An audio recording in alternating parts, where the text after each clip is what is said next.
আসসালামু আলাইকুম। আপনারা কেমন আছেন? আলহামদুলিল্লাহ, আমি ভালো আছি ইনশাআল্লাহ। সবাই তো ভাইরা আমার, সবাইকে স্টেজে অনেকগুলি মেহমান দেখতে পাচ্ছি। তা আমি যেহেতু আসছি, আপনাদের সাথে অনেকদিন দেখা নেই, একটু সবার সাথে সামনাসামনি দেখা হলো, এটাই শুকরিয়া। সম্মানিত ভাইরা আমার, সারা বাংলাদেশে দাঁড়িপাল্লা জোয়ার উঠেছে। এই জোয়ার দেখে আমাদের প্রতিপক্ষ ভাইয়েরা দিশেহারা হয়ে গেছে। তারা আমাদের আমির সাহেবের ফেসবুক হ্যাক করে উল্টাপাল্টা তথ্য প্রয়োগ করছে। এই কুরাজনীতি বাংলাদেশে চলবে না। যারা গতদিনে বলছিল যে আমাদের ডাক্তার শফিক সাহেব মিথ্যে কথা বলছে, আজকে কি প্রমাণ হলো যে বঙ্গভবন থেকে যে এই কাজ করছে তাকে গ্রেফতার করছে না ভাই? এভাবে প্রত্যেকটা বিষয় আমরা দিনের আলোর মতো ওপেন করে দেব ইনশাআল্লাহ। বাংলাদেশের মানুষের কাছে দাড়িপাল্লার প্রার্থীরা দিনের আলোর মতো ওপেন হয়ে আছে। তারা দেখছে তাদের দ্বারা মানুষ ক্ষতিগ্রস্ত হয়নি, তাদের দ্বারা দুর্নীতি হয়নি, তাদের দ্বারা সমাজে চাঁদাবাজি হয়নি। এই জন্য মানুষ চেয়ে আছে যে আগামী 12 তারিখ আসবে আর নীরব ভোট বিপ্লব করে যাবে ইনশাআল্লাহ। সবাই তো ভাইরা আমার, বিভিন্ন জায়গায় আপনারা জরিপ দেখছেন, এই পেপার বিভিন্ন সময় জরিপ করছে, উল্টাপাল্টা জরিপ। ঢাকা ইউনিভার্সিটির নির্বাচনের আগেও তারা জরিপ করছিল যে শিবির 21% ভোট পাবে, ছাত্রদল 43% ভোট পাবে। নির্বাচনে কি রেজাল্ট আসছে? উল্টে গেছে না? এবারও উল্টে যাবে ইনশাআল্লাহ।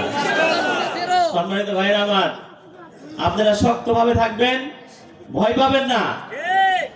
আমাদের যে প্রার্থী অনেক যোগ্য প্রার্থী, আমরা এমন একটা শক্ত যোগ্য প্রার্থী পেয়েছি, তার পাশে থাকবো। দুনিয়া এবং আখিরাত উভয় সফল কাম হবে ইনশাআল্লাহ। এবং এই এলাকায় জামাত ক্ষমতায় গেলে যারা ফ্যাক্টরির মালিকদের চাপ দিয়ে 10 টাকার মাল 3 টাকা দিয়ে নিয়ে নেয়, যারা আমাদের রাত্রিবেলা যেসব মহিলা কর্মীরা কাজে যায় অথবা ডিউটি থেকে ফিরে মোবাইল কেড়ে নেয়, এই অনিরাপদ সমাজটাকে নিরাপদ করা হবে। ফ্যাক্টরির মালিকরা তাদের সম্পদ, তাদের মালামাল বিক্রি করবে, যার কাছে খুশি তার কাছে বিক্রি করবে। আপনি সিন্ডিকেট করে আটকাতে পারবেন না। সম্মানিত ভাইরা আমার, আমার সামনে যারা আপনারা বসে আছেন, তাদের চেহারা দেখে মনে হচ্ছে যে আমরা একটা বিজয়ের ভাবে চলে আসছি। সবার চেহারার মধ্যে আমি উদ্গ্রীব দেখতে পাচ্ছি।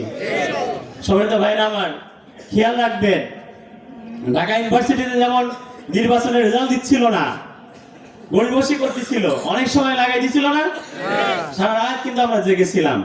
ঠিক তেমনই আমরা 12 তারিখে ভোট দিয়ে আমরা ভোটের রেজাল্ট না নিয়ে বাড়িতে আসবো না।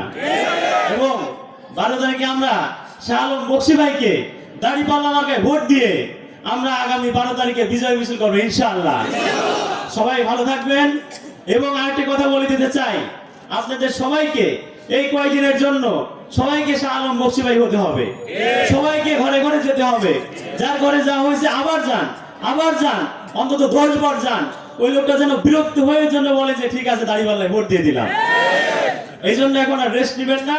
এই কয়টা দিন শাহ আলম বকশী ভাই সালাম পৌঁছাই দিবেন সব ঘরে ঘরে।